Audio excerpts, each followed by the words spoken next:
Political intimidation in Zimbabwe is a reality, and I really am disappointed that the opposition keeps downplaying it. About 60% of Zimbabwe's electorate live in the rural areas. 60%. And yet, this is where intimidation is at its worst. In fact, Zanu PF claims that the rural areas are its stronghold. And I'd like you to listen to this short clip of a young man boasting about what Zanu PF is going to do during these elections.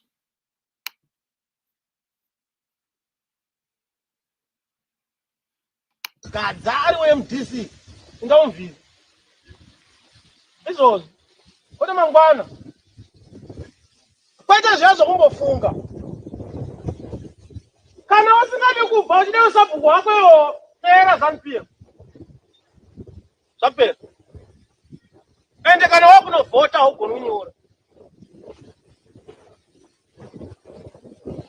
izvi ndataura pachena nai ndonyaya ndakanzi nditaure pachena kuti muzive ngati takatosaina takabvuma document rakabva kuna president last week on Thursday ndokatakasaina izvo and hatigoni kuzvirava because it was an order kuti utungamirwa musangano izvo zvabva kuna president ungazviti iwo handizvidi izvo zvabva kuna president unozviramba uchiti kuti kana wazviramba utoza. This young man here is a typical Zanu PF militia, the Green Bombers.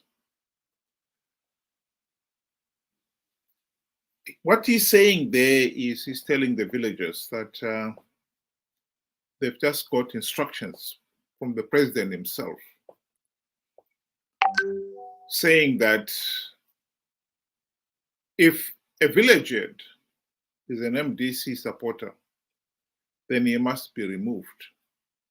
And any village head who wants to remain as a village head, he must stop being an MDC supporter.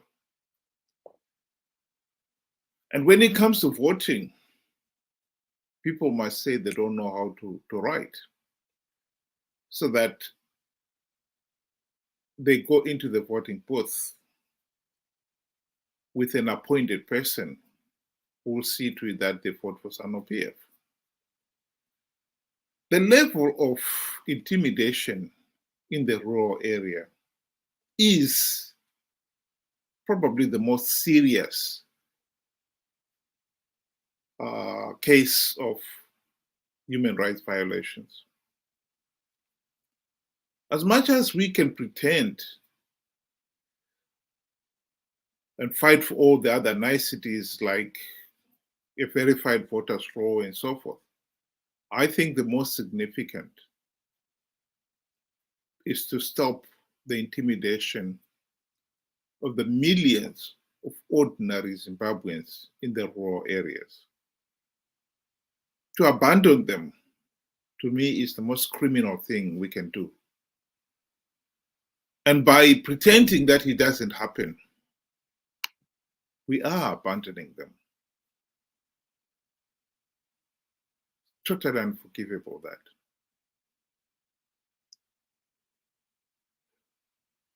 The ruling elite, the opposition, have just been having their own primary selections to select the candidates.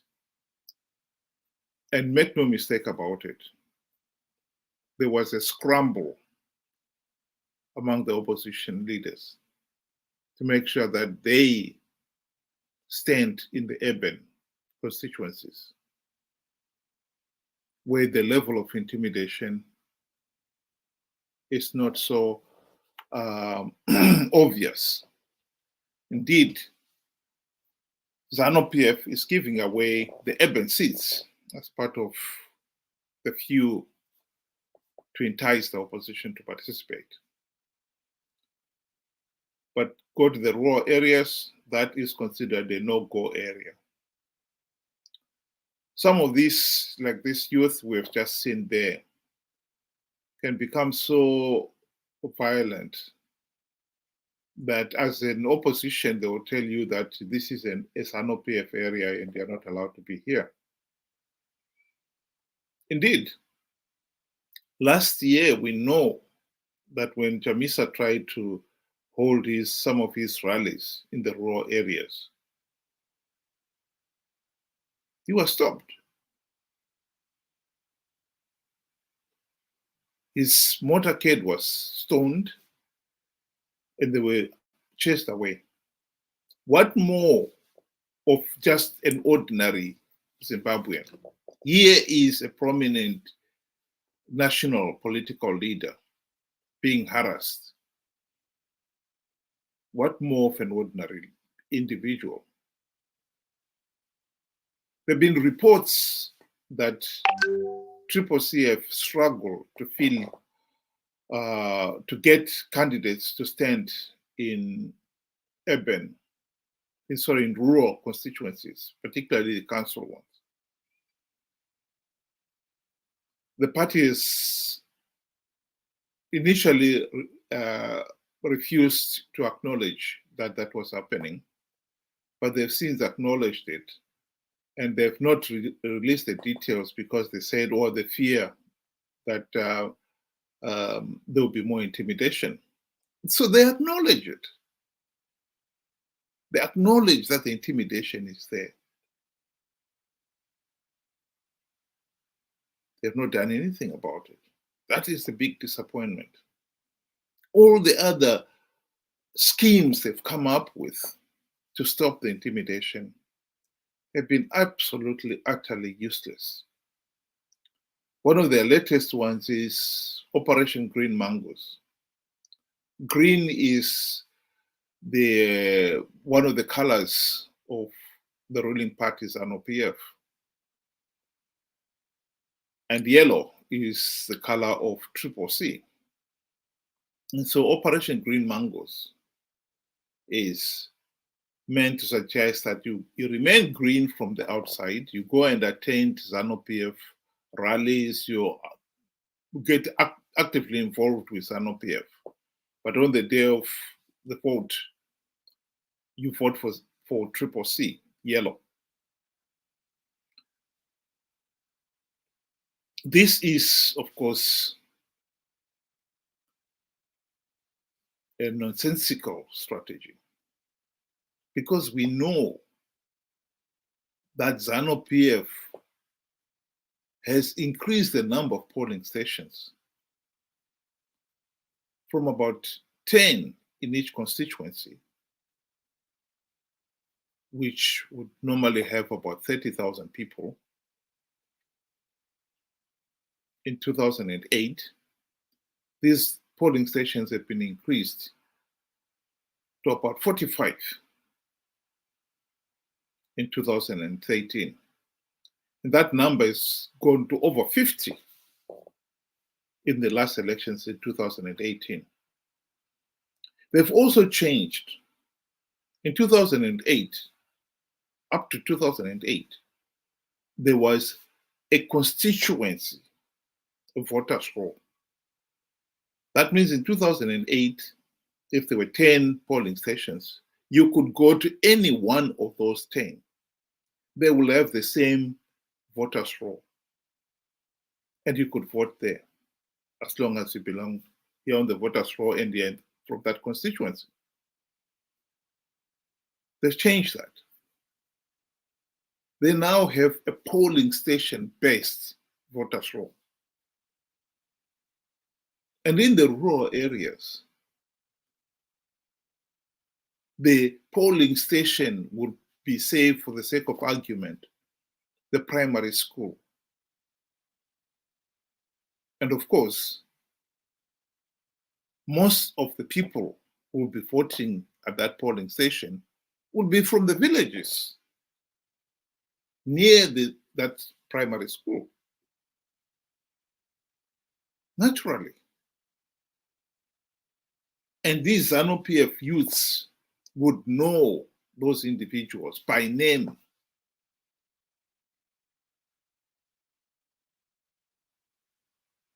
And therefore, then they will have a voters roll of the number of people who are voting at that polling station. And the village head will also have the same voters roll. And according to Mnangagwa himself, the village head is supposed to corral his people to go and vote. And this young man here, as he was explaining, for some of those that they do not, they suspect may not vote for Zanu PF, you'll be expected to claim that you cannot read and write, so that you're given somebody to take with you into the voting booth to vote. Even if they let you go and vote, they will know how you voted. Because if, for the sake of argument, 200 voted in a polling station, half of them vote for the ruling party and the other half for the opposition. The Zanu PF operatives will be able to look at the 200, their names, and since they know most of them by face, they'll be able to say X voted. These are the 100 who voted for the ruling party, and these are the ones who voted for the opposition, with a fair degree of accuracy. And therefore, then they will know who voted for the party and who voted for the opposition. So your vote is no longer a secret. The rural people know that. And they will vote for Zanu PF. Just avoid being harassed. How can we say we have got free, fair, and credible elections in which so many people are frog-marched to a polling station and asked to vote for a party that they don't even like? It is absolutely an outrage that we are keeping on participating in these elections when we know the process is flawed, illegal, and that our vote does not count for anything. The only reason why Zanu PF wants us to participate is that by participating in big numbers, it gives the process some credibility, and therefore then give the results some legitimacy. The opposition are doing it out of greed. They've admitted it themselves. I think the great tragedy here is that it has taken so long for many ordinary Zimbabweans out there for the penny to drop and realize what the opposition are doing. We cannot keep on perpetuating this dictatorship and pretend we don't know what is going on. We do now. For these elections, everybody must know that the opposition is participating out of greed. They know exactly what is, that the process is flawed, that the process is illegal, that they're not going to change anything. But they participate because they are after those few seats, particularly in the urban centers.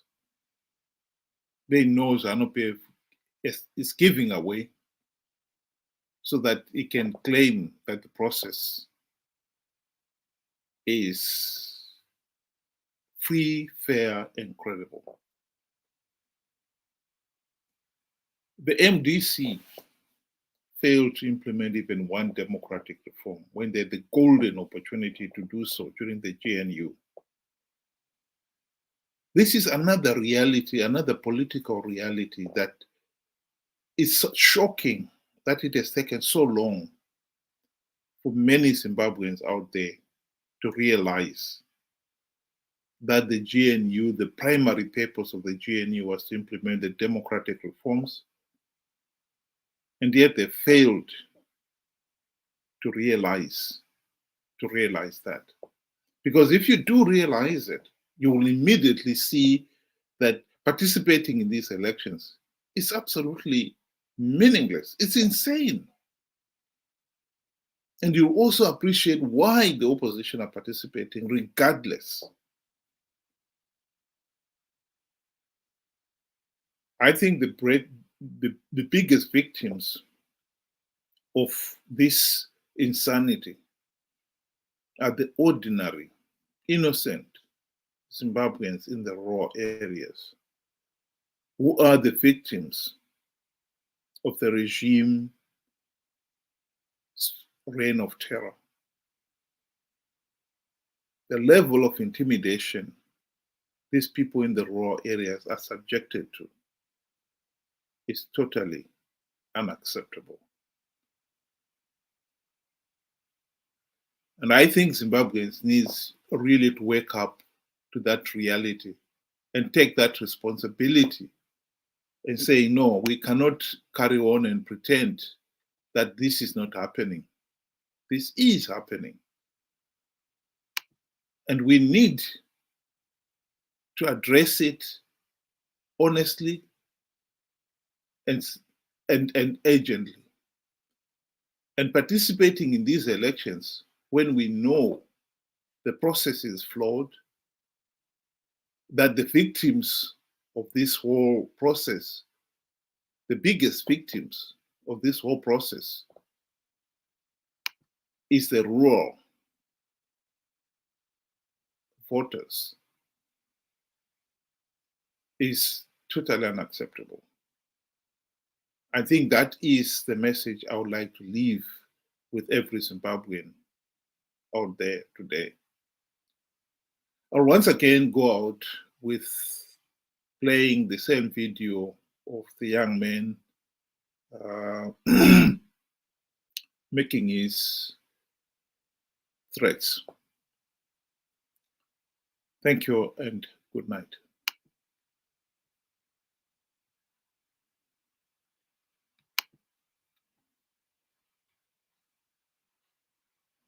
DC ungaumvile izolo kodwa mangibana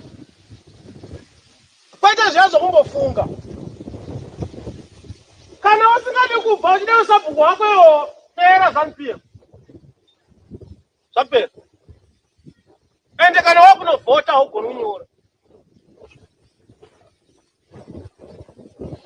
izvi ndataura pachena nai ndonyaya ndakanzi nditaure pachena kuti muzive ndati takatosaina takabvuma document rakabva kuna president last week on Thursday ndokwatakasaina izvo and hatigoni kuzviramba because it was an order kuti utungamiri wemusangano izvo zvabva kuna president ungazviti iwo handizvidi izvo zvabva kuna president unozviramba uchiti kuti kana wazviramba utoza.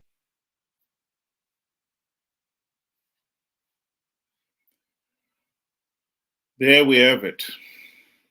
I think this tragic situation must end. 2023 must mark the end of this madness. Thank you and good night.